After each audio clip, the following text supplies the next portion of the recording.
Oh, yeah. Okay. So this is sort of a clashing of worlds. I have not listened to this, but Liz Truss, the former Prime Minister of the UK, this week went on the Lotus Eaters, which is kind of Carl of Swindon's podcast, but I think he doesn't present it, is my understanding. And she went on to chat about her new book. I think we've discussed her new book on stream before. Liz Truss brought out a book, 5 years to save the West? I can't remember how long she's giving us to save the West. 10 years to save the West, sorry. I'm always bad with remembering how many minute cities it is as well. I'm always like, oh, it's 10, 15, 20 minute, some amount of minutes cities. Really, if she wanted to give it a number, she should have chosen a slightly more ephemeral or updatable format rather than the paper book. I did see where it charted. It was not good.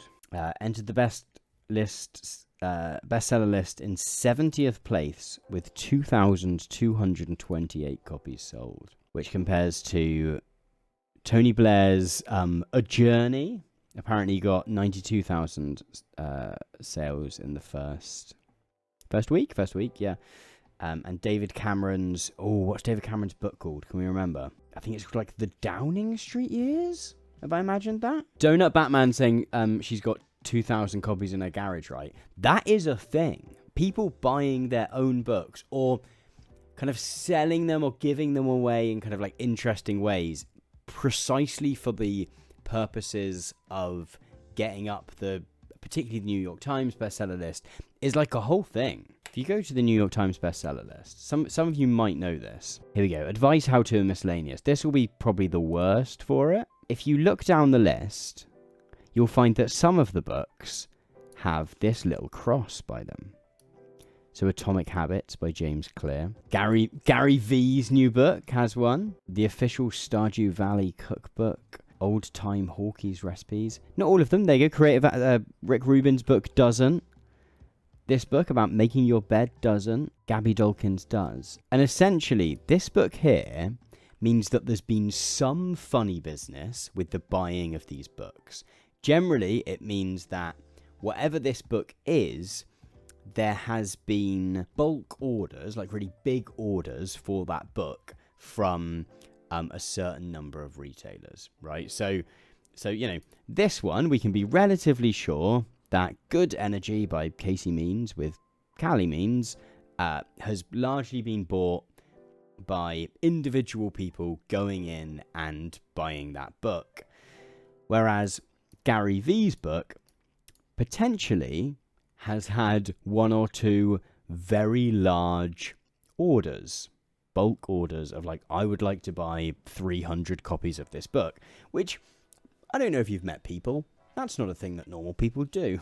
And sometimes it's not necessarily that it's just someone going, I've got a shitload of money and I want to have a New York Times bestseller, so I'm just going to buy them and end up with the books back with me. Sometimes it will be that someone will do some sort of deal for their followers. So if you're not aware of Gary Vaynerchuk, Gary V, he is the internet's most energetic man. Here we go. Check out my book, Day Trading Attention. Oh no, that's it just on Amazon. I wonder whether he did some sort of pre-sale thing.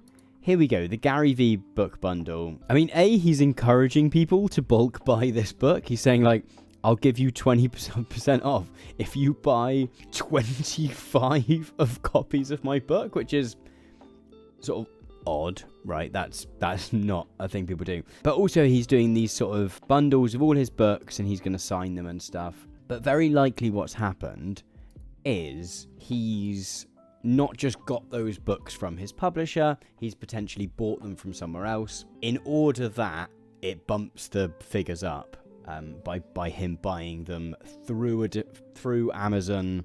If he buys his book from Amazon to then send on to someone who's bought that bundle, then it puts it up.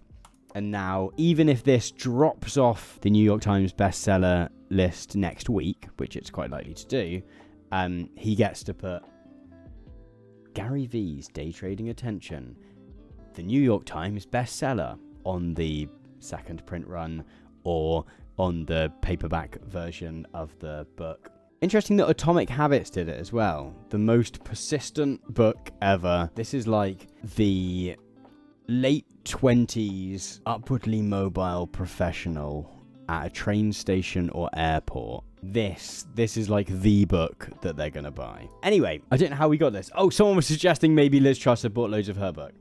I can't say that she did or didn't. I have no idea. If she did not do very well at it. But earlier this week, she went on the Lotus Eaters. Can we find her interview? Is it this one? Oh, here we go. There are some clips. We can see some clips. Let's listen to it. Let's watch. Well, ladies and gentlemen, Liz Truss's warning to the West, which appears to have Guy Fawkes in the background. So just to clarify, this is the podcast that's sort of overseen, I think, by Sargon of Akkad. Genuinely controversial that she has gone on. I think genuinely a big leap to have a Conservative Prime Minister who is going on pretty fringe podcasts. I mean, Fozzie's saying surely there are higher profile, not extremist podcasts that would love to have her on. I'm not sure that she's sort of a bit of an odd figure because yes, she was Prime Minister of the UK, but for a vanishingly small amount of time, was deeply unsuccessful. And yeah, Clarence Radisson suggesting I think she's deliberately positioning herself like that. Yeah, she's very much doing the kind of they're out to get me, I was taken down from the inside kind of thing. But also I don't know how much of a mainstream media desire there is for her. And if she was to go on, I don't know, the newsagent or the rest is politics or something, I think they'd probably take her to pieces, right?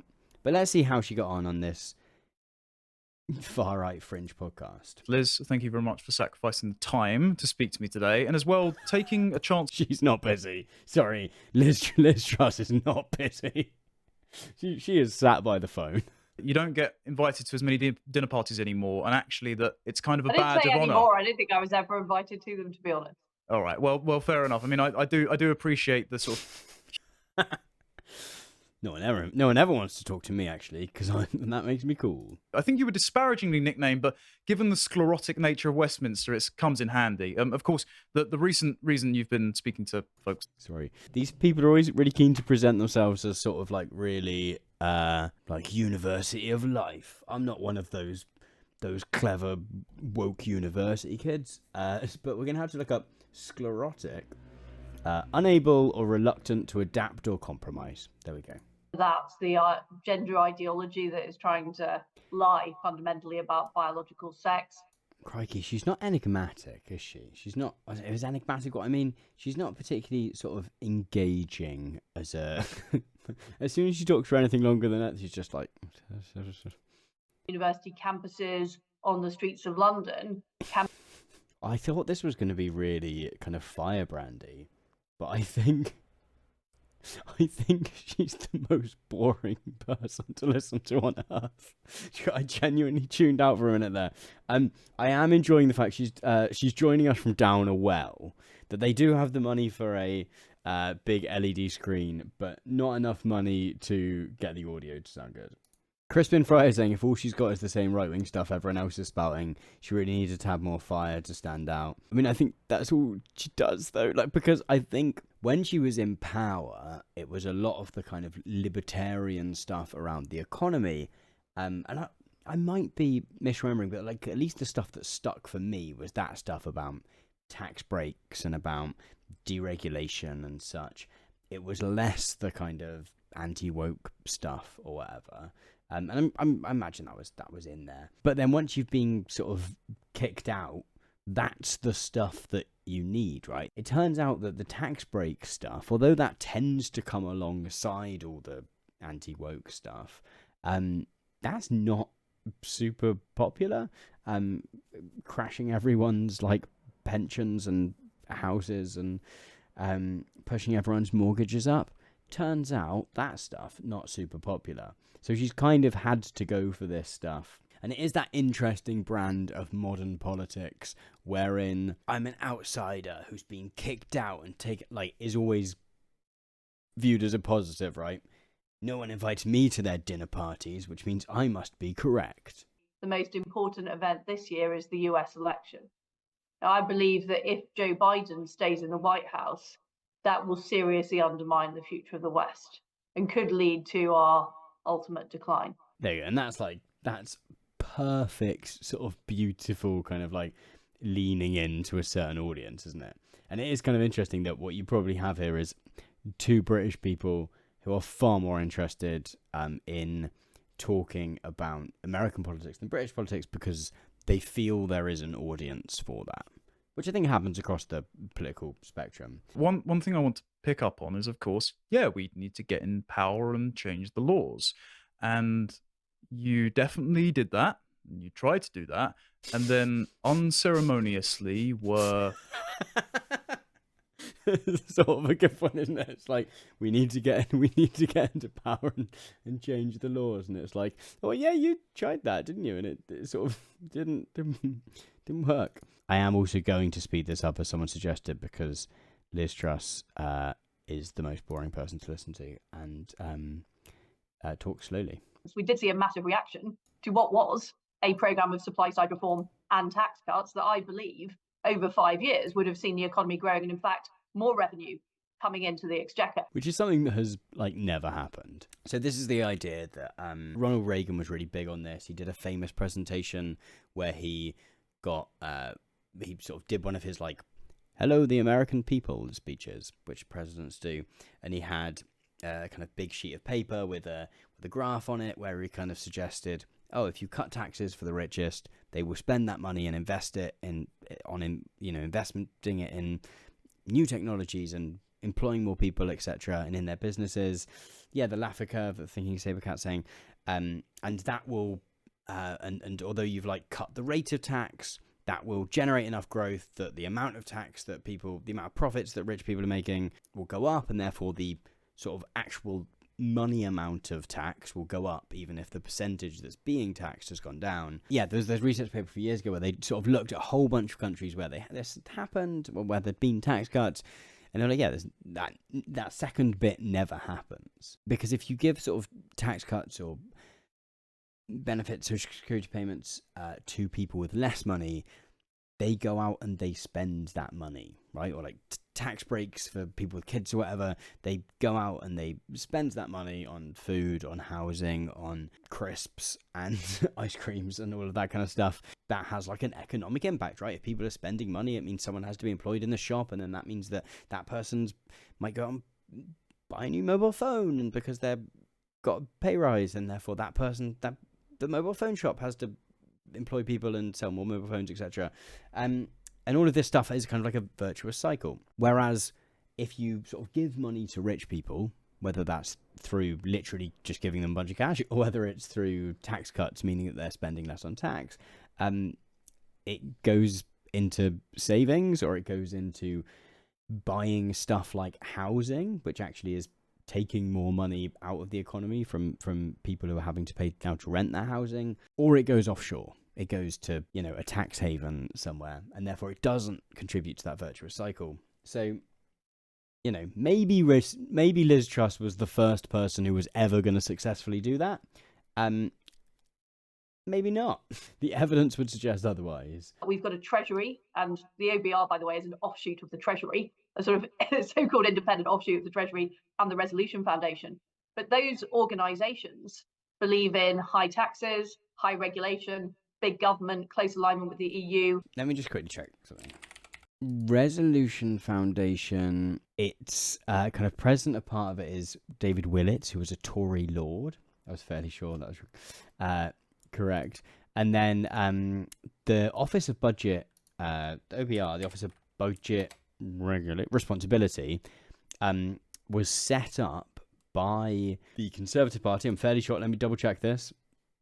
Yeah, was set up by David Cameron's Conservative Party in 2010. And basically, the idea was that they were going to set up sort of a quango, right? A kind of independent body, which was a kind of quasi part of the government. And the idea was that any future government that was going to put forward a manifesto and introduce policies, that the OBR would kind of check over those policies to make sure they were like cost efficient and stuff. Basically, it exists as a way to stop any potential future slightly more left-wing government from spending too much money, right? It's basically a way of stopping any kind of like fiscal stimulus policies, because the OBR can go, oh, this, how are you going to pay for it? Basically, it's a formal part of the government that's job it is to go, well, how are you going to pay for that? So the idea that these are sort of bastions of like left-wing statism simply isn't the case, right? This might be slightly more of a David Cameron idea than a Liz Truss idea, but it exists to try and bake a certain level of austerity into UK government policy. The Resolution Foundation is much more, so like, I don't know, David Willits being the guy that I kind of know from this, is very much a kind of old Tory who sort of has some sense of like society being a thing, and maybe we should provide some kind of support to people. I've read his book, and he's the sort of person that has big anxieties about the number of people that get married and stuff, and the number of divorces. Kind of like has a reasonable amount of social conservatism. But yeah, the idea that either of those things are like raging left-wingers is ludicrous in the extreme. And then the Office of Budget Responsibility effectively leaked a forecast that was wrong, but it forecast a whole of £70 billion. And that was put out deliberately to destabilise the government. I don't know who leaked it, whether it was the OBR or the Treasury. Like, interestingly, there are some points in here, bear with me, about the ways in which both the Labour Party and the Conservative Party have set up certain kind of independent institutions, like the OBR that we were just talking about, but those institutions are kind of constituted in such a way that they do enforce a certain politics on the government of the day. And, there are questions, there's like a debate to be had around that, right? Do we want there to be a part of the government whose job it is, or like, not part of the government, kind of like this sort of add-on to the government whose job it is to go, well, that doesn't seem X, Y, Z. And do we think that like detracts from our kind of democratic input to the right to govern, right? And there is a debate about whether that thing should exist or not, but not for any of the reasons that she thinks. There is not a positive outcome which would otherwise have come from the decisions that her and Kwasi Kwarteng made in government. I mean, it is interesting.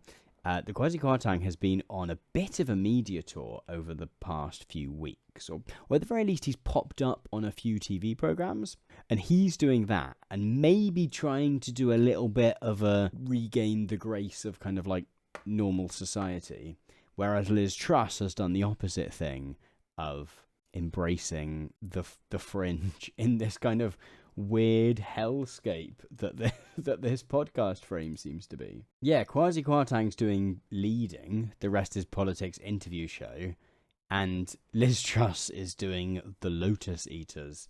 To be honest, there's a really good video in that, I reckon, like a tale of two conservatives. There is a prevailing orthodoxy. It's very powerful. It's not just in the civil service and in the quangos like the Bank of England. It's also there in the corporate sector. You look at the whole Alison Rose debanking issue and the views there. Look at the liberal media as well. And the voters. It turns out everyone is groupthink. Everyone thinks I'm wrong. Hazard saying, Why I'm the Real Conservative Here, an autobiography by Conservative number 5683. Yeah, I enjoy the fact that it is just like a list of generic conservative gripes. Yeah, I mean, Armin Goek's poignantly putting in the chat that she doesn't mean them with the West. She means white people. Things like civil service practice, they created new quangos, and they have made it they've changed the balance of power. I think So it's hard to express the extent to which maybe 15, 16, 17 years ago in the UK, quangos were like a big sort of go-to shake fist sort of thing, like red tape, quangos, health and safety. The sort of like go-to sort of like thing to be like, oh, I really hate those things. But like, so this feels like the fact she also keeps talking about Tony Blair does very much make this feel like she's having a political debate 17 years ago.